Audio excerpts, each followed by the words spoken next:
Hi everyone, we're thinking about you over here. We're missing you. We can't wait to get together with you in person.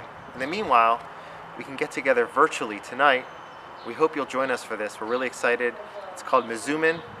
You're going to zoom in, hopefully, and join the other rabbis, Rabbi Wahlberg, Rabbi Posner, and myself, as we discuss a wide range of topics, tell jokes, rant, share what we've been experiencing during this time, what the Torah has to say to us and instruct us during this time period. So please join in for that. I think it's going to be a fun time, and it'll be an opportunity for us again to unite and learn some Torah together. That's at 8 to 8:30 tonight. Meanwhile, I want to share with you something I've been thinking about. My Rosh Yeshiva, my head of Yeshiva, back 20 years ago, used to read this book to us every day. This is called Pele Yoetz by Rav Papo, and this was written in 1824. He has advice on a wide range of topics. It goes in alphabetical order. It was brought to my attention that he talks about what to do when a plague strikes humanity or your town. This is under the entry Dever, which is pestilence. He opens up by saying that you should self-isolate or implement social distancing.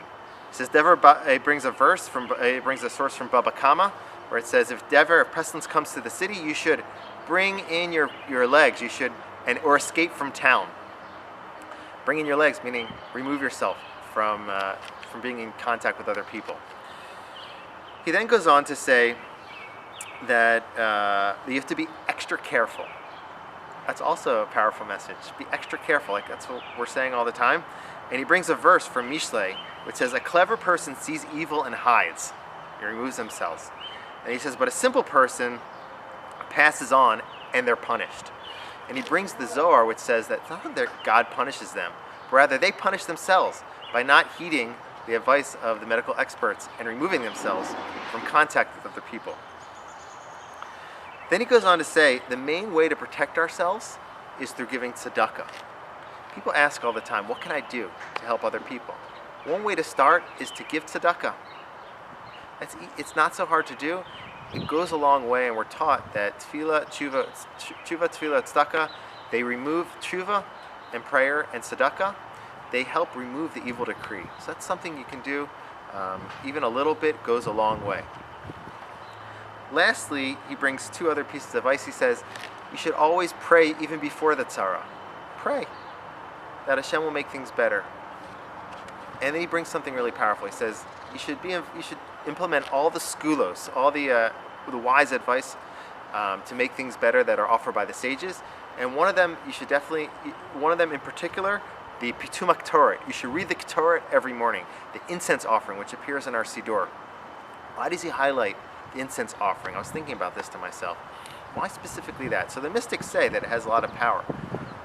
But on a deeper level, perhaps the Incense Offering highlights the idea of unity. It's known that one of the spices didn't smell good by itself. But when it joined the other 10 spices, they emitted a beautiful aroma. I was thinking about this. Perhaps the idea is that the more and more we read the Pitum Torah, the more we think about how we really are united, how much we want to be with each other, how much we love each other and care for each other.